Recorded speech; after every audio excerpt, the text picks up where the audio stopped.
For anyone listening to you, it seems like almost there is no acknowledgement of the huge public anger that ousted your mother, the decades of repression that burst onto the streets. Your mother's government makes a brutal attempt to suppress that uprising, fails. She has to leave the country. No remorse for any of that? If you've listened to my statements online, I have said again and again, the Awami League mishandled the protests. Our government mishandled the protests. Isn't mishandling a mild word for the killings of hundreds and hundreds of mainly unarmed protesters by the security forces, ordered by your mother? None of it was ordered by my mother. If my mother had been willing to kill protesters, she would still be in power. In this, the second episode of our series ahead of Bangladesh's upcoming elections, I'm far away from Dhaka. I'm in Washington, D.C., home to the son of Sheikh Hasina, Sajib Wazed, or Joy as he's known. Since Sheikh Hasina's dramatic overthrow in August 2024, when mass protests forced her to flee Bangladesh, she's been living in New Delhi under the protection of the Indian government and has not appeared on camera. Many of her key ministers too are in exile and reluctant to appear on TV. In this vacuum, her son has emerged as one of the key spokespersons for his mother and for her party, the Awami League. For the first time in Bangladesh's history, the Awami League has been banned from contesting elections. I'm here to ask Sheikh Hasina's son, has the Awami League learnt any lessons from the massive public backlash to years of its repressive politics? Or is the party and its leadership still in a state of denial? More fundamentally, does the Awami League, one of the most dominant forces in Bangladesh, have a future at all? Mr. Wazed, thank you so much indeed for talking to us. Now, you've been saying that the ban on the Awami League from contesting these elections is undemocratic and illegitimate. And let's agree that sweeping bans on political parties are a bad idea. Many human rights watchdogs say that. But isn't there a great irony here? Because when you complain about rigged elections and unfair practices, that's exactly what the Awami League has been accused of doing for years in order to win elections. This is true, the accusation, but you look at the facts. Okay. The Awami League never banned anyone, first of all. We have never imposed a ban on any political party. It was a court decision, it was an appeal from a third party that upheld that Jamaat's constitution conflicted with our constitution. You're referring to the ban on the Jamaat-e-Islami, which is one of the major political parties in Bangladesh. Yeah, but the Awami League government never officially banned Jamaat. Okay, you didn't ban anybody, but at the same time, and this is just one of many different sources I'm going to cite, Human Rights Watch says that the Hasina-led government has effectively captured key institutions, including the Election Commission. The US State Department said that the 2024 elections, the last election, which you won with a landslide, your mother won with a landslide, was not free or fair. The UN's Human Rights Council said the Awami League's election victories were marred by irregularities, violence, and intimidation by security forces. I can keep going. No, I've heard them all. Look, if you look at before the 2018 elections, our polls, the Americans' opinion polls, showed the Awami League was going to win by a landslide. None of us wanted any irregularities. There were people in the administration that took it upon themselves. My mother and I, from the party side, we were furious. We wanted a clean election because we were going to win anyway. Our opinion polls, I myself run our polling for our party. We polled 160 constituencies. Right. In those 160 constituencies, which were the battleground out of 300, our minimum margin of victory was 30%. So there was absolutely no reason. Now the 2024 elections, there was no rigging. Now, unfortunately, our opposition decided to boycott. No, but hold on. The argument could be the opposition was boycotting because of the climate. The environment was such that it wasn't free and fair. They were saying that these were marred by violence, intimidation by security forces. The Election Commission has been captured by your mother's government. Those are very serious charges. The Election Commission was nominated and selected from a committee, not by our government. Okay. If you look at what's happening now, Why are these same observers not saying anything? You have the elections with the major party banned. Yes. You've got now evidence is coming out online of postal ballots, hundreds of postal ballots being stuffed. So actually, Why some are of these bodies have questioned the ban. They have critiqued the ban. But as I said, that doesn't take away from the fact that the Awami League's own record when it comes to elections is marred not just by irregularities. These are serious malpractices. But I want to move on. I want to come back to the ban because one of the reasons for the ban is the government says you're inciting violence in these elections. And that's true, isn't it? Because you've said in interviews that we will not allow elections without the Awami League to go ahead. We will do whatever it takes. If the government's crack down on our protests, then it's going to lead to violence. I'm warning of it. Right. You stand by this. But yes, well, when you push someone into a corner, what's going to happen? We don't want violence. We're not even being allowed to protest. So what violence is the Awami League committing right now? I'm talking about the threat. Yes, I understand. What I'm saying is if you back someone into a corner, you do not leave them any options, what are they going to do? The option could be to tell your protesters or your supporters not to respond to provocation. As a responsible political party, you can say, let me just make the argument. You can tell your supporters, don't take the violent path, regardless of the provocation. Because otherwise, you're actually making the government's case for them. Because they will look at what you're saying and say, listen, this is why we need to ban them because the Awami League has gone rogue. So again, anything that this regime is doing, all the violence they have committed, that's okay? Two wrongs don't make a right. Right now, you have, since the protests of last July, hundreds of our activists have been killed. 30 some odd have been killed in custody. A Hindu gentleman, a minority leader of our party was killed in jail under custody just the past week. So you say two wrongs don't make a right. When you suppress someone by force, you do not give them any other option. What's going to happen? No, but Mr. Wazir, don't you believe that by using this kind of rhetoric, you are actually then endorsing the view that the Awami League deserves to be banned? Because of, as I said, the fact that you're holding out this threat of violence. Let us contest or else. I did not threaten violence. I said that if you suppress the protests with violence, of course there will be violence. I did not ask my protesters to attack. Okay, you're now somewhat quibbling with semantics. But when you said that there hasn't been any violence so far, authorities in Bangladesh actually say that's not true. They say the Awami League was behind the assassination of the youth leader Sharif Osman Hadi just weeks ago while he was campaigning in Dhaka. Is that true? Was the Awami League behind his killing? Of course not. Look, if we had the ability to conduct killings in Bangladesh right now, you think this regime would still be standing? No. Right now, the Awami League, we do not have the violent personnel, if you will, that perhaps some other organizations have. Not according to the police in Dhaka. They said the shooter, if I can just finish, the shooter was directly involved with the student wing of the Awami League, the Chhatra League. They say that Hadi was killed because he was an outspoken critic of your party. It was an act of political vendetta. I don't know who the shooter is. There have been many names that have been floated. They have named so many people who have nothing to do with it. As far as our student wing was concerned, there were so many young people involved with it, especially when we were in government. Was he really involved? How involved was he? Did he hold a post? They're pinning the blame on everything to the Awami League.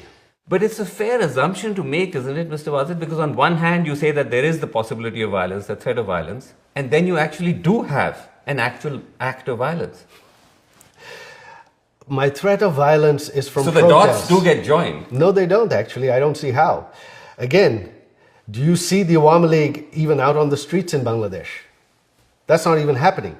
We have tens of thousands behind bars. Every time we've tried to protest, they've just arrested everybody. Okay. So the Awami League is not involved in any violence whatsoever. Our campaign now is asking people not to vote in these rigged elections. That's what we're doing. Okay, but let me ask you this. For anyone listening to you, it seems like almost there is no acknowledgement of the huge public anger that ousted your mother, the decades of repression that burst onto the streets. Your mother's government makes a brutal attempt to suppress that uprising, fails. She has to leave the country. No remorse for any of that? That is not true. If you've listened to my statements online, Okay. I have said again and again, the Awami League mishandled the protests. Our government mishandled the protests. Isn't mishandling a mild word for the killings of hundreds and hundreds of mainly unarmed protesters by the security forces, ordered by your mother? None of it was ordered by my mother. If my mother had been willing to kill protesters, she would still be in power. You look at what's happening in Iran right now. Are they able to do anything? No. My mother's statement. Yes. Again and again, yes. And to me, my conversation that day was, they are marching on the Prime Minister's residence. Our special security force and the Prime Minister's guards are ready to defend her. But if that happens, hundreds will die. I don't want their blood on my hands. That is what my mother said. During that time, hundreds of police officers were killed. Hundreds of our activists were killed as well. This regime actually granted immunity to the protesters for the killings of... Let's stay away from this regime for a second, because when you say your mother didn't give the instructions, you saw the Al Jazeera reporting on it, the BBC reporting on it, the recordings that were there. Yes, if I can just finish, where your mother can be heard saying she's cleared the use of lethal force against the protesters. She says, I've issued an open order. Now they will use lethal weapons, shoot wherever they find them. No, that is actually, both Al Jazeera and BBC have taken that clip out of context. I have put that full clip on my Facebook page. She says she orders for the arrests of protesters and lethal force to protect property and life against militants. There were militants involved in it. There are videos online of civilians with weapons. Hold on, but if I can just come in on the clip though, because I've heard you say this in other interviews, that you put the full clip on your social media pages. Yeah. We scoured your social media pages. We couldn't find any such clip. That is strange. So would you be prepared to share that with us? Of course, I'll put it back up. Okay, several clips have been taken down, and I'll tell you why. Okay, but when you say that she was issuing an order about property, that doesn't seem to be what she said. When she says, I've issued an open order, now they will use lethal weapons, shoot wherever they find them. That seems like a very broad-based instruction. But that is for violent protesters, armed protesters, terrorists, not for unarmed protesters. Now, so in any country, yes, would the government, what happens if there are armed protesters shooting at people and shooting at police? What would they do? So, Mr. Wazir, you talk about armed protesters, you talk about terrorists. Look at the sort of people who've been shot and killed. Abu Saeed, 25-year-old college student, unarmed, shot point blank by the police. His killing was caught on camera, went viral. Is he an extremist? Zobaid Hossein Iman, 12 years old. He was shot in the head by security forces firing from a helicopter. Mir Rahman Bugdo, also 25, also a student, also unarmed, shot dead by the police while distributing water to protesters. Are these extremists? It was a very violent situation. There were police officers who used excessive force. Our government suspended many police officers during that time. We formed a judicial committee to investigate. Why weren't those investigations continued? Would you be willing to apologize to the families of all of these protesters, including Zobaid Hossein Iman, Mir Rahman Bugdo, Abu Saeed? Would you be willing to apologize to My the mother families? met with Abu Saeed's family right after it happened. She already met with them. Okay. During that time, before our regime fell, my mother met with several of these families. She promised them full investigations, full accountability. But for the most part though, multiple investigations, multiple watchdogs have found that the majority of the 1,400 who were killed were innocent, unarmed protesters. So that's a huge... Yes, I know. But according to the government's own number, the number is about 800. Which is also a big number. I understand, but the 1,400 number comes from until August 15th. Our government fell on August 5th. Who killed the people from August 5th to 15th? But Mr. Wazir, they're still finding bodies. I know. They're still finding mass graves which are connected to the uprising. That is completely being set up by this government. No, there are no mass graves. You're denying the mass graves that have been I have not heard of mass graves. Okay, well, there's one that was just discovered with 114 bodies this month. What about the 500 people that were killed after our government fell? Who killed them? Why were Who killed them? Again, respectfully, No, in that this is whataboutery, though. You're talking about the 1400 number. Look, justice must be equal. You cannot have one-sided justice. One-sided justice is not justice. Okay, but shouldn't the justice, Mr. Wadeb, also extend to the political leadership? Because if I can finish, the UN investigation found that they were able to establish that the serious abuses against protesters by security forces occurred with the full knowledge, coordination and direction of the political leadership, which obviously includes your mother. That is a complete fallacy. I know the UN report is biased. Again, like I said, the UN report lists 1,400. It includes deaths after our government fell, and they've blamed our government for it. How is that a fair report? So you reject the UN report, you reject the BBC and Al Jazeera recordings. No, it's then a question of being very selective with what you accept and what actually, it's the BBC and Al Jazeera that have been selective. Okay. And we have provided full clips online. We have provided pictures online of other people that were killed. We have provided pictures and of police officers that were killed. As I said, those clips we are not able to find. We'll receive them from you. But I want to come back before I move on to the fundamental point you're making. You're saying that then your mother is not at all accountable for all of those killings. That is not what I'm saying. All of the excesses. No, that is not what I'm saying at all. State power. What I'm saying is this. We did not grant immunity to anyone. We wanted justice for everyone. Anyone who was responsible for any deaths. What you Including have now, her. What about that justice? Because my mother did not order any killings. My mother did not want any deaths. As I said, there is the audio, there is the UN report. You reject both of them. No, the audio includes, but that's your choice. Includes my mother. Okay, let me move on, Mr. Wadid, because it's not just charges of repression. Party leaders, including you, your family members, face allegations of embezzling billions of dollars from Bangladesh. You've personally been charged with accumulating illegal wealth running into millions of dollars, which Bangladeshi authorities say we've used to buy homes, including here in America. Right. Is that true? Where are these homes? You're in my house. This is the only home I own. I applied and got my US citizenship earlier this year. Now, if I had hidden wealth, if I had all these illegal properties, how would I receive US citizenship? The FBI investigated me. Where is it? Allegations are easy to throw around. They have not been able to name one business, one instance where any of my family has been involved in corruption. Okay, if that's the case, if the allegations are so bogus, why is it that your cousin Tulip Siddique, who's an MP in the UK, resigned as minister from the Starmer cabinet? Because she's also been accused of the same allegations. Yes, that was because of political embarrassment. This was a smear campaign against her. To date, the government of Bangladesh, this regime, the Anti-Corruption Commission, they have not provided one shred of documents, one shred of evidence. They have not even provided us anything. But surely, if it was so insignificant, the charges, someone who's a minister in the UK cabinet wouldn't have to resign. I mean, obviously that suggests that there must have been something substantial or something. No, she was cleared by the UK watchdog. They investigated her and cleared her. So how did the UK watchdog? She resigned to avoid embarrassment, to avoid embarrassing the government. But the UK watchdog cleared Tulip of any irregularities. How did they clear her? Okay, what about then the Awami League minister, the former minister, who was found to have 360 houses in the UK? Those properties are now being frozen. That's not bogus. What do I have to do with him? He was a minister in your mother's cabinet. I can't be responsible for, my family can't be responsible for everyone.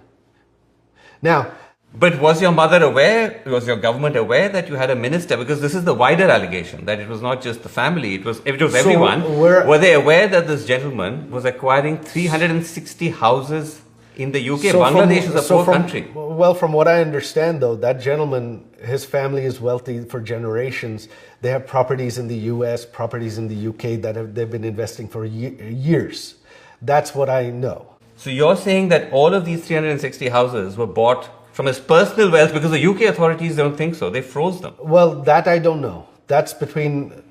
I can't keep track of him. This is all I know is that his family, they've been business people for decades. Did your mother take any action against him? We didn't know of these allegations until now. The allegations actually surfaced when you were in office, when your government was in office. The first reporting on it came out before the July uprising? It came out towards the end of 2023 and early 2024. Unfortunately, I don't know anything about that, so I can't really answer on that. But doesn't that concern you, though, that when you look at this sort of evidence, it does suggest that there was arguably very high-level corruption within your mother's government? Again, were there corrupt people there? Probably.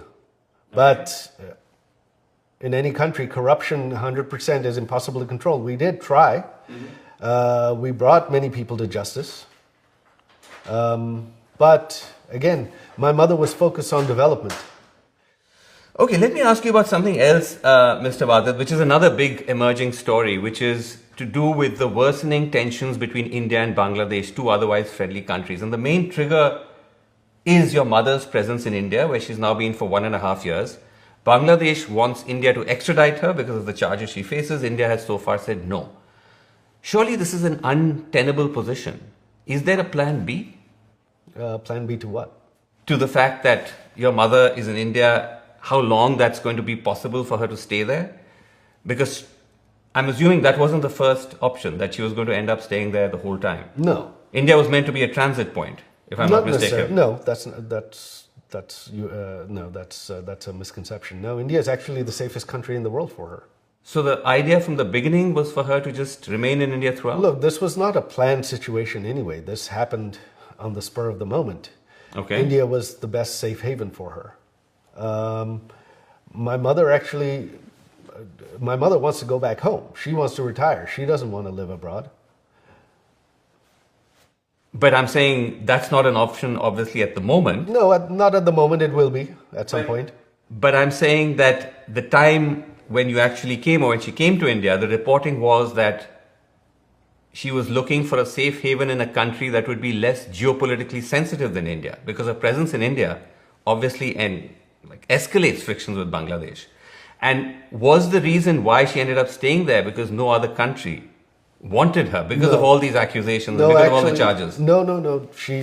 My mother has not made. We have not made any attempt for my mother to move anywhere else. That's not an issue at all.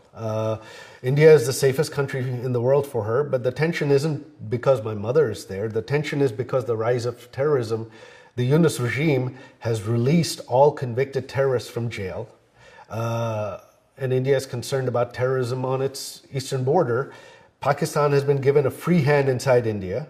Actually, Mr. Wasit, the tensions are because Bangladesh is accusing your mother of making incendiary statements while on Indian soil. So that's a huge point of friction between both countries. So you're saying... as just one reason. The number two reason is the fact that India is refusing to extradite her. Right. So I'm saying... Well, those are major triggers. I know. So you're saying basically the Yunus regime is complaining that my mother is using her freedom of speech. They're so worried about my mother making statements. They're so afraid of them. Huh? I'm talking about the diplomatic friction between both countries. Right. And the reason I ask you this is because at the end of the day, this is realpolitik.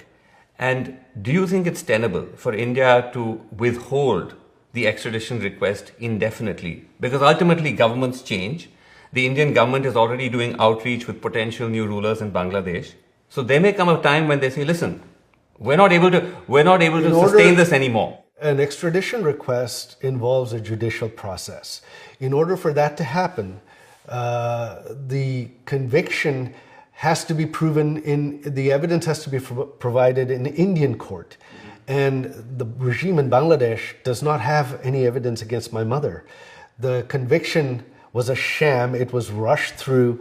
You're now talking about the conviction of your mother. She's been sentenced to death by a judicial proceeding in Bangladesh. Right, which was a sham proceeding. My mother was not even allowed to appoint her own lawyers.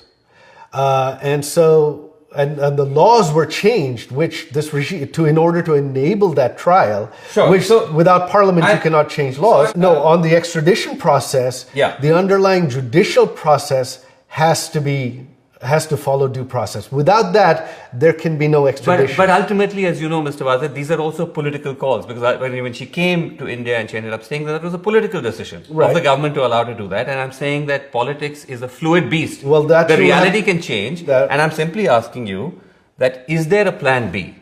Actually, no. We are that confident in India. India has due process. India is not a kangaroo republic, a banana republic like Bangladesh is right now, and they will not extradite my mother.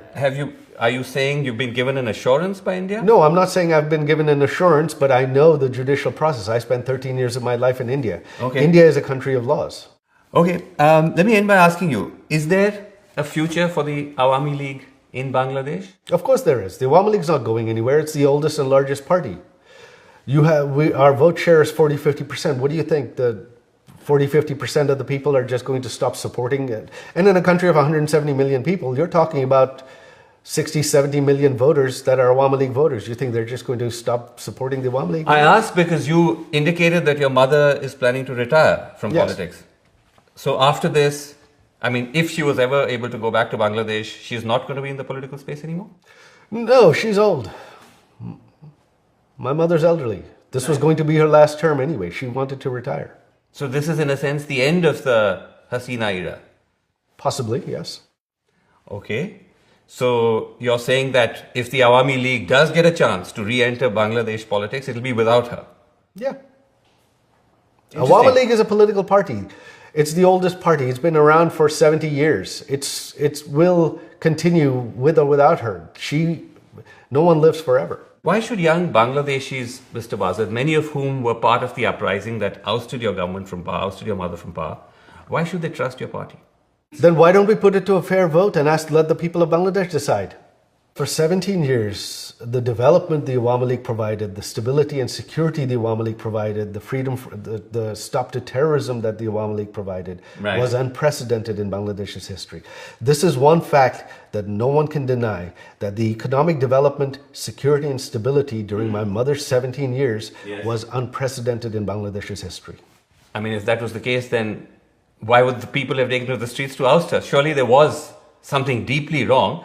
But I leave you with that because you're saying that the Awami League is still the best antidote for the chaos of Bangladesh.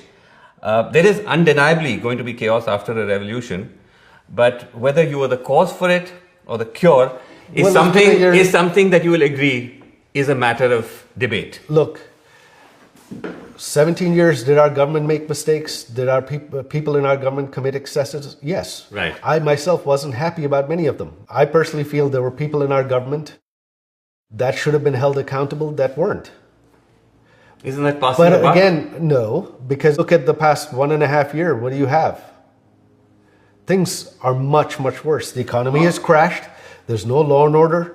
Terrorists are running rampant. And now you have a completely rigged, farcical election. Okay, as I said, cause or the cure, that's a matter of debate. Well, as I said, many would hold the Awami League guilty of those same charges as well. But thank you very much indeed for taking the time to talk to us. My pleasure. And taking our questions. Thanks very much.